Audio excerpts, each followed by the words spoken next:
주시고 붙들어 주시고 은혜 주셔서 전한 자에게 은혜 주시고 듣는 자에게 은혜 주셔서 이 시간 하나님의 말씀 또 잘 깨닫고 새길 수 있도록 도와 주옵소서. 예수님의 이름으로 기도하옵나이다. 아멘. 할렐루야.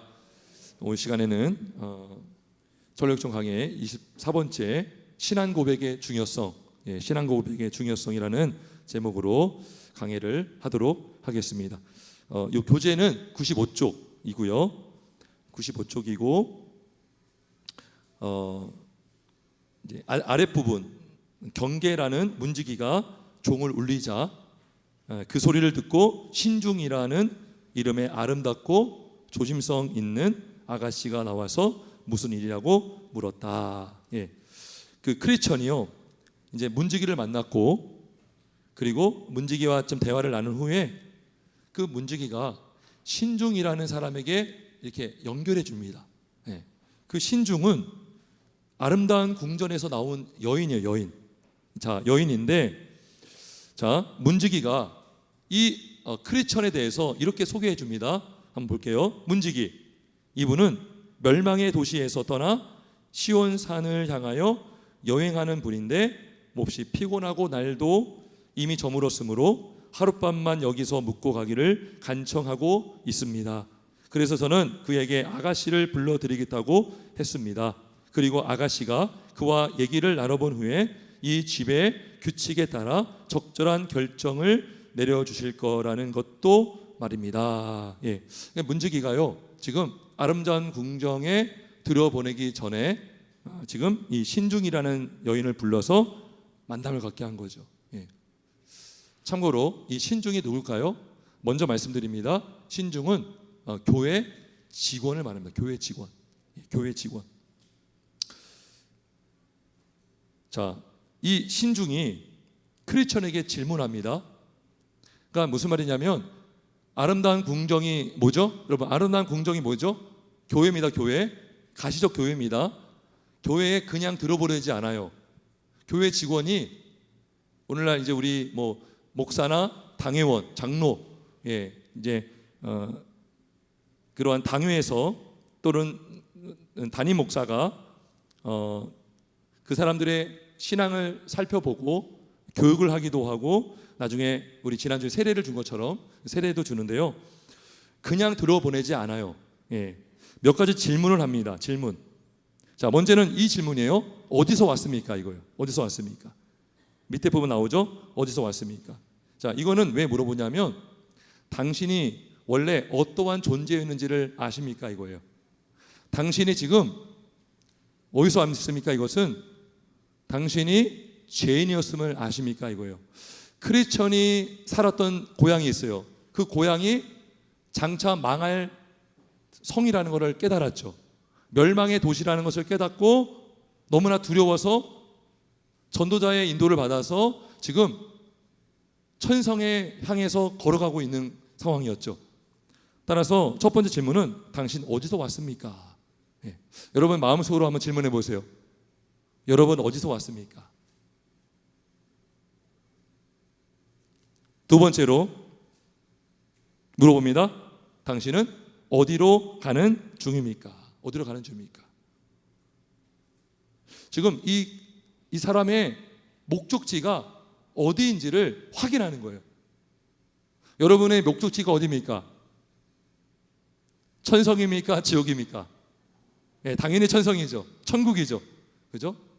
구원에 대한 열망이 있는가? 내가 어떻게 해야 구원을 받을 수 있겠습니까? 어찌할꼬.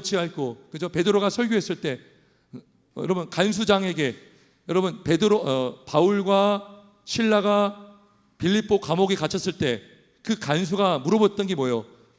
내가 어찌하면 구원받을 수 있습니까? 선생님이요. 그랬더니 바울이 뭐라고 했습니까? 주 예수를 믿으라. 그리하면 너와 내 집이 구원을 받으리라. 그죠? 그래서 우리가 어디로 가고 있는지, 우리는 지금 천국을 향해 걸어가고 있는 자가 크리스천입니다. 크리스천. 구원에 대한 소망이 있습니까? 자, 세 번째가 뭐냐면, 어떻게 해서 이 길로 들어서게 되었습니까? 그러니까 어떻게 그러한 마음이 생겼는지, 어느 계기가 있었는지 이렇게 물어보는 거예요. 어떻게 해서 교회를 오려고 하는지, 당신은 어떻게 해서 교회를 오게 되었습니까? 여러분 물어보세요. 여러분 개인에게 여러분은 어떻게 산성교회에 오게 되었습니까? 어떠한 동기로 오게 되었습니까? 그냥 한번 심심해서? 아니죠. 왜 여러분 교회를 나오고 있습니까? 누가 여러분들을 인도했습니까? 그래서 이 동기, 내가 예수 믿게 된 동기, 내가 교회를 나오게 된 동기를 지금 점검하고 있는 거예요. 다음으로 네 번째는 자, 이렇게 물어봅니다. 오는 중에 무엇을 보았고 누구를 만났습니까? 이렇게 물어봐요. 그죠? 이거 뭐냐면 지금까지 살아오면서 체험한 그 경험이 있습니까? 누가 당신을 도와줬습니까? 당신은 누구 때문에 어려운 일을 겪었습니까? 이러한 체험, 신앙의 체험이 있는지, 오면서 어떠한 사람들을 만났는지, 여기에 오기까지 당신이 어떠한 경험을 했는지, 무엇을 보았습니까? 하나님의 은혜를 경험한 적이 있습니까? 물어보는 거예요. 굉장히 지금 아주 세밀하게 지금 질문을 하고 있는 것입니다. 그 다음에 맨 마지막에 물어보는 질문이 바로 당신의 이름은 무엇입니까? 당신의 이름이 무엇이죠? 크리스천입니다. 그죠? 그리스도인입니다. 여러분의 이름이 무엇입니까? 그죠? 여러분, 그래서 이 정체성, 맨 마지막에 당신의 정체성을 분명히 알고 있는지, 당신이 크리스천임을 알고 있는지 물어보는 겁니다. 여러분, 이렇게 물어보고 그 성경적인 답변을 하고 진짜 믿음의 고백을 하는 자만 아름다운 공정인 교회로 들어갈 수가 있는 거죠. 교육을 받는 동안 이러한 신앙을 점검하고 신앙을 확인하고, 그래서 여러분 우리 교회는요, 다른 교회 다니다가 세례받고 다시 와도요, 다시 교육을 하는 이유가 그거예요. 그래서 그 사람의 신앙을 다시 점검해주고, 왜냐하면 어떤 분은요, 어떤 남자분은 진중 세례 받는 분이 있어요. 진중 세례, 이 군대에서 세례 받는 거거든요. 근데 많은 경우 초코파이 때문에 교회 나갔다가 얼떨결에 받는 사람들이 있어요. 예수를 믿지도 않는데 그냥 그 연무대, 논사훈련소나 군대에서 세례 받잖아요. 그러면 평생 자기는 구원받은 줄 알아요. 진짜 그건 점검해 주는 거예요. 이 직원이 교회 온다 그러면 그냥 들어오는 것이 아니라 이 사람을 위해서 물어보고, 정말 예수님밖에 소망이 없습니까? 지난주에 우리 입회식 할 때 물어본 질문 있잖아요. 이거를 세례 받는 사람들뿐만 아니라 세례 받았지만 다시 한번 물어보는 거죠. 그런 과정이 필요한 거죠. 지금 요 신중이라는 사람이 교회 직원이거든요. 그래서 함부로 교회를 들어보는 것이 아니라 점검하고 물어보는 과정을 밟고 있는 것입니다. 여러분, 그렇다면 왜 이렇게 세밀하게 질문할까요? 왜 세밀하게? 그건 바로 교회의 순결을 위해서, 교회의 거룩성을 지키기 위해서인 것입니다. 여러분, 교회의 문턱이 너무나 높아서도 문제지만 너무나 낮아도 문제예요. 여러분, 아무나 다 그냥 세례 주고 아무나 다 입회시키고, 그럼 뭐예요? 섞여 들어와. 뭐가 섞여 들어올까요? 알고만 있는 것이 아니죠. 그죠? 그래서 정말 그 사람이 회심했는지 또 회심하도록 점검해주고 도와주는 것. 그렇지 않으면 교회가요, 변질되기 쉽습니다. 여러분, 인본주의 교회가 되기 쉽다는 것입니다. 지난주에 제가 그런 말을 했는지 모르겠지만 세례식은요, 결혼하는 거예요. 결혼. 공적으로 내가 예수님과 연합하는 표, 둘이 한 몸이 되는 게 결혼이죠. 세례를 받음으로 예수님과 내가 한 몸이 되는 것을 보여주는 시간이 세례식입니다. 그러면 결혼식인데 여러분, 결혼한다는 것은 외부에 있었던 사람이 우리 가족으로 들어오는 거예요. 며느리가 우리 가정으로 들어오고 사위가 우리 가정으로 들어오는 거예요. 자, 근데 여러분, 결혼하기 전에 어떤 남자가 있어요. 이 약혼자가 남자인데 다른 여자를 사랑하고 있어요. 결혼하면 돼요, 안 돼요? 남자가 그러는 거죠. 저 포기 못 하겠습니다. 하지만 저 이 가정에 들어가고 싶습니다. 결혼시켜줘요, 안 시켜줘요? 말도 안 되죠. 무슨 말이냐면 세례는 결혼식이라고요. 교회에 들어오는 것은 예수님의 제자가 되는 거예요. 근데 여전히 내가 우상을 갖고 있고 우상을 섬기고 있고 여전히 예수님을 믿지도 않는데 그냥 교회에 오고 싶다고 해서 올 수가 없다는 것이죠. 예. 왜요? 거룩성. 여러분, 우상 숭배는 영적 간음입니다. 간음. 심각한 범죄예요. 우리가 하나님 외에 다른 신을 섬기지 말라 한 이 명령은요, 일편단심 하나님만, 예수님만 의지하고 섬기라는 것이죠. 근데 우리가요, 교회 들어오면서 여전히 한 다리 두 다리 양다리 걸치고 믿음 생활 할 수가 없다는 것이죠. 그래서 그 질문하는데 예수 그리스도 외에는 이 비참에서 벗어날 길이 없음을 믿으십니까? 이런 질문이 있거든요. 이거를 정말 내라고 하지 않으면 입교할 수가 없는 거예요. 결혼시킬 수가 없는 거예요. 그 사람을 위해서. 교회를 위해서도 필요하지만 그 영혼을 위해서도 그냥 받아주고 본인 신앙 점검도 안 하고 그래 살다가 여러분 죽고 딱 깼더니 지옥이면 어떡해요? 그죠? 그래서 교회의 순결과 거룩성을 지키기 위해서 이러한 세밀한 질문을 하는 것입니다. 교회가 여러분 믿지 않은 자들, 거듭나지 않은 사람들로 가득 차면요, 오늘날 막 민주주의 막 강조하잖아요. 그러면 교회가 어디로 흘러갈까요? 위험하게 되는 거예요. 잘못된 방향으로 갈 수가 있는 것입니다. 12명의 정탐꾼 중에 10명은 하나님을 믿지 않았어요. 그리고 우리는 저 땅에 들어가면 안 된다고 믿었어요. 2명만 들어가기를 바랬죠. 만약에 투표로 결정을 내렸다면 10명이 원하는 방향으로 갔을 거예요. 무슨 말이냐면 오늘날 교회가 그냥 이렇게 거듭나지 않은 사람들 계속 받아주고 점검도 안 해주고 그 사람의 어떤 신앙을 체크해주지 않으므로 교회가요 거룩성을 잃어가고 있어요. 변질되기 쉬운 교회가 되기 쉽다고요. 그래서 지금 이 신중이라는 이 직원이 지금 요 크리스천에게 세밀하게 물어보는 겁니다. 당신 어디서 왔습니까? 왜 교회를 올려갑니까? 당신은 어디로 가고 있습니까? 당신의 이름은 무엇입니까? 물어보고 있는 것입니다. 그래서 여러분 초대교회는요 세례받기까지요 제가 듣기로는 3년 걸려요. 3년. 그래서 가르치고 그 사람의 열매를 보기까지 기다려주는 거예요.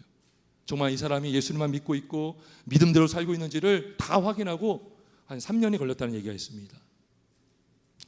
자, 오늘 우리 본문으로 한번 돌아가 보겠습니다. 이 신앙 고백이 참 중요한데, 신앙 고백. 우리 마음으로 믿어 의에 이르고 입으로 구원하여 구원에 이르느니라, 이런 말씀이 있죠. 자, 오늘 우리 본문에 보면 자, 예수님이 물어봅니다. 제자들에게 사람들이 인자를 누구라 하느냐 그래요. 근데 더러는 세례 요한, 더러는 엘리야, 더러는 예레미야나 선지자 중에 하나이다. 이거는 다른 사람들의 이야기야. 다른 사람들. 예수님이 단도직입적으로 다시 물어봅니다. 너희는 나를 누구라 하느냐? 다른 사람들이 나를 뭐라고 하는 거 중요하지 않다. 너희는, 너 베드로, 너 야고보, 너는 나를 누구라 하느냐? 물어본 거예요. 자, 베드로가 뭐라고 합니까? 주는 그리스도시요 살아계신 하나님의 아들이시니이다. 엄청난 고백을 한 거예요. 지금 이 베드로의 이성으로 깨달은 것이 아니라 17절에 보니까 예수께서 대답하여 이르시되 바요나 시모나 내가 복이 있도다. 이를 내게 알게 하니는 혈육이 아니요 하늘에 계신 내 아버지시니라. 성도 여러분, 성령이 아니면 예수를 주로 시인할 수가 없습니다.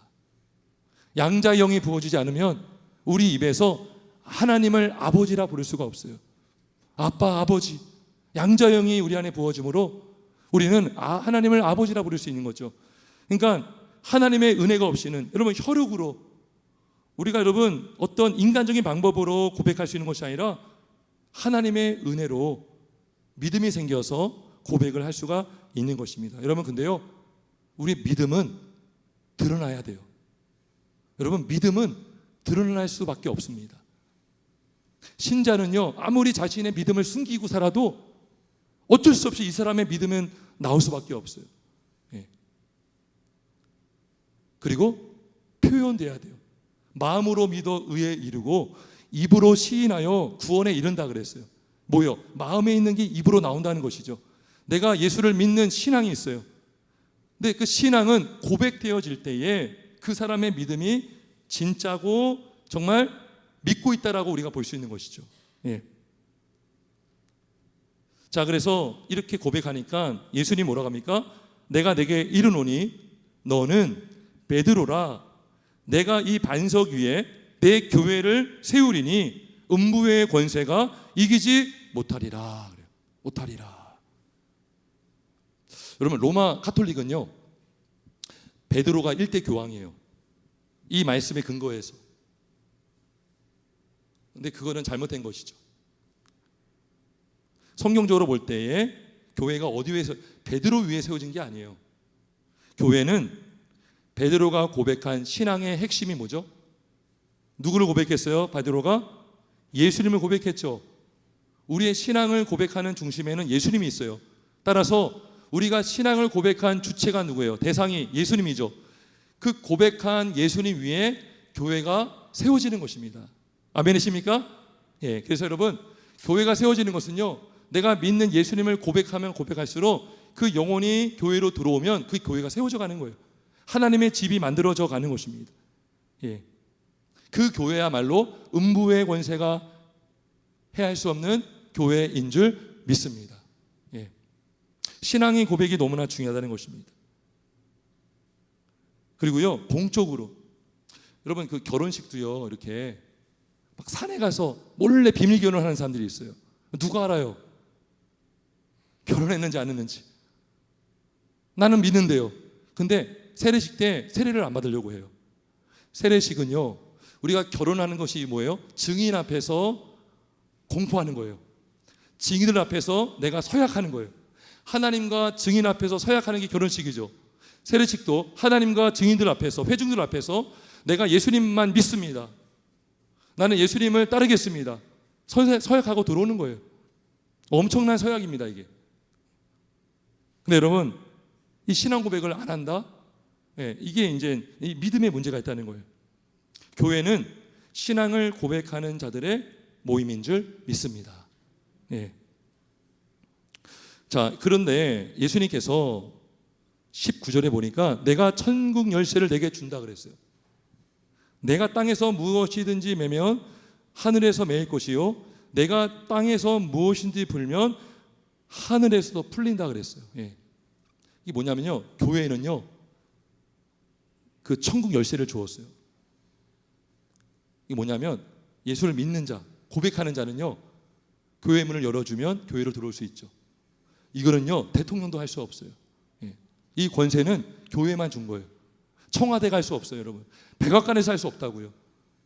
이 천국의 열쇠를 교회만 줬어요, 교회. 그래서 이 사람이 예수를 믿는다, 예수님만 예수 영접했다, 그러면 오픈 열쇠, 이 뭐죠? 이 문을 딱 열어주는 거예요. 들어오는 거죠. 이게 결국 교회로 들어오는 것이 천국으로 들어오는 거예요. 근데 이 사람이 예수를 믿지 않는다, 그러면 문을 닫아버리는 거예요. 이게 이제 닫는 자물쇠가 됩니다. 근데 그 하일델베르그라는 요리문답이 있어요. 제가 우리 교회에서도 제가 그걸 강의한 적이 있는데요, 두 가지 열쇠를 말합니다. 첫 번째는 요 복음의 열쇠고, 하나는 권징을 말해요. 권징. 자, 권징은 반대요. 들어왔는데 이 사람이 범죄해서 이제 심각한 죄를 져서 출교를 하게 된다. 그러면 이 사람은 교회로 나가는 거예요.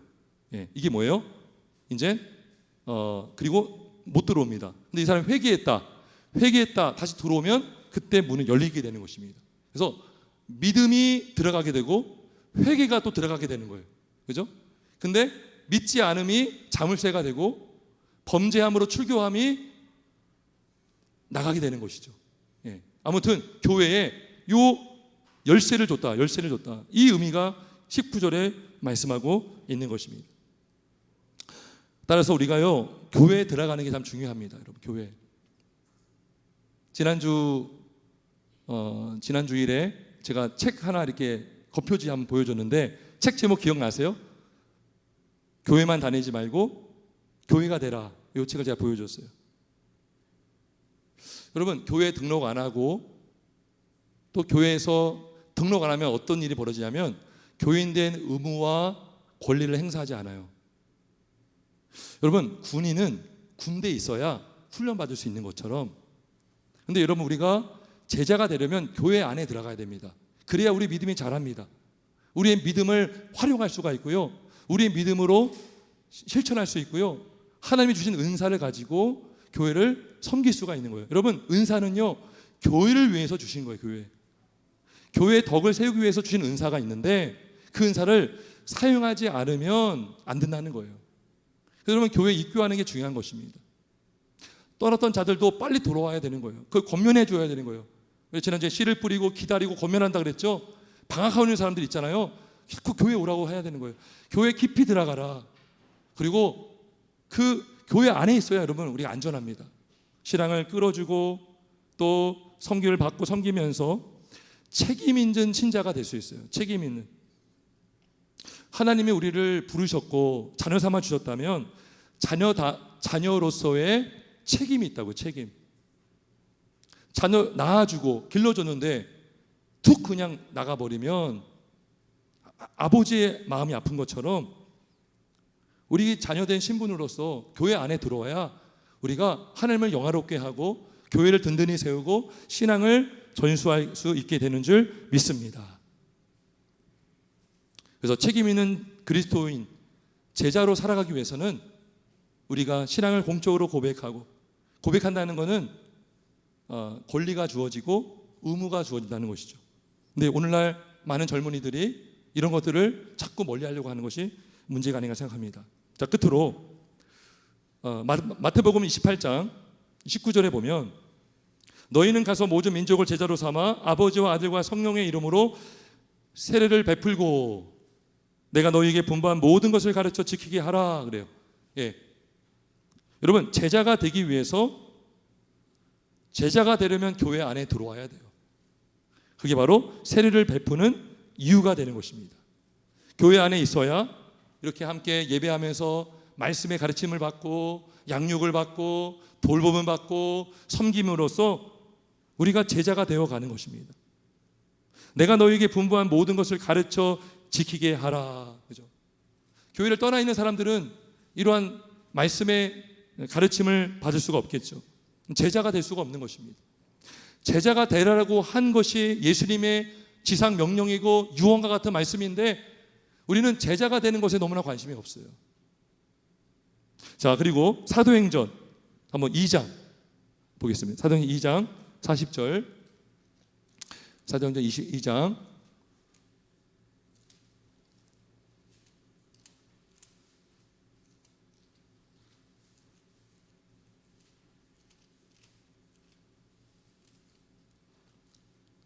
2장 40절에서 42절. 사도행전 2장 40절에 42절 한번 같이 읽어봅니다. 시작. 확증하며 권하여 이르되 너희가 이 배석한 세대에서 구원을 받으라 하니 그 말을 받은 사람들은 세례를 받음에 이날에 신도의 수가 3천이라 더하더라. 그들이 사도의 가르침을 받아 서로 교제하고 떡을 떼며 오로지 기도하기를 힘쓰니라. 아멘. 자, 보세요. 세례를 받으니까 무엇의 수가 3천이나 더했다고 합니까? 신도의 수가. 다시 말하면 세례를 받은 신도가 신도라는 거예요. 신도. 자신의 믿는 바를 입으로 시인해서 고백해서 세례받고 교회 안에 들어왔다는 거예요. 당시 예루살렘 교회 안에 이들이 예수를 믿었어요. 그리고 세례를 받고 세례 교인이 됐다고 하는 것입니다. 보세요. 세례를 받았더니 교회에 입교한 수가 3천이나 더했고요. 입교한 사람들은 어떻게 했습니까? 42절에 보니까 사도의 가르침을 받았고요. 서로 교제하고요. 떡을 떼며 성찬을 했고요. 오로지 기도하기를 힘썼다고 말씀하고 있습니다. 이게 뭐예요? 교회 안에 있어야만 가능한 일들이죠. 그죠? 교회에 입교한 자들. 그래서 교회에 하나님이 감독과 장로와 목사 이게 같은 거거든요. 그래서 성도들을 이렇게 예수님이 베드로에게 명령하셨죠. 내 양을 먹이라 치라 먹이라. 그러면 우리 안에 있어야 돼요. 치는 게 뭐예요? 이게 목양이 목양. 목양을 받아야 양은 안전합니다. 양은 성장할 수 있습니다. 먹이라 치라 먹이라. 먹이는 게 2번이죠. 많이 먹어야 돼요. 잘 먹어야 돼요. 먹지 않으면 여러분 굶어 죽습니다. 내가 굶어 죽는 것도 모르고 죽어요. 사도의 가르침을 받아야 돼요. 말씀을 먹어야 되고요. 서로 교제하는, 그죠? 우리가 떡을 떼면서 서로 교제하면서 천국을 경험하는 거예요. 여러분, 우리가 어디서 믿음을 실천하겠어요? 교회에서 실천하는 거예요. 그리고 내가 속한 가정에서도 서로 교제하며 떡을 떼며 한 떡에 참여함으로 우리가 예수 안에서 한 몸 된 지체라는 것을 확인하는 시간이죠. 성찬식이. 떡을 떼며. 그리고 오로지 기도하게 되면서 내 집은 만민이 기도하는 집이다 그랬어요. 그죠? 모이면 기도하고 흩어지면 전도하고, 모이면 예배하고 흩어지면 전도하는, 그게 바로 초대교회의 모습이었다는 것입니다. 이것이 바로 제자예요. 제자가 되려면 세례받고 들어와야 되는 거예요. 그죠? 그래서 오늘 정리합니다. 이 천력종에서 크리스천이 왜 이렇게 질문을 많이 받았는가? 교회는 아무나 들어올 수 있는 곳이 아니다. 믿는 자만 들어올 수 있고, 그리고 그 믿음대로 살려고 하는 자만 들어올 수 있다라는 것입니다. 그럴 때 교회가 순결을 지키게 되고 거룩성을 유지할 수 있고, 교회가 하나님의 영광을 가리는 교회가 아니라, 사실은요, 교회가 거룩성을 잃어가면 교회에 다니는 사람 때문에 하나님의 영광이 가려져요. 사실 진짜 예수를 믿는 자라면 조심할 수밖에 없죠. 근데 나는 교회는 다닌다고 하지만 실제로는 안 믿는다면 그것이 잘못된 열매로 나와서 사람들은 그 사람을 보고 교회를 욕할 수밖에 없는 것이죠. 우리가 참으로 예수를 믿고 믿음대로 살아가요, 하나님을 영화롭게 하고 교회가 든든히 세워져 가는 우리 교회와 한국교회가 되길 예수님의 이름으로 축원합니다. 우리 찬송 부르겠습니다. 210장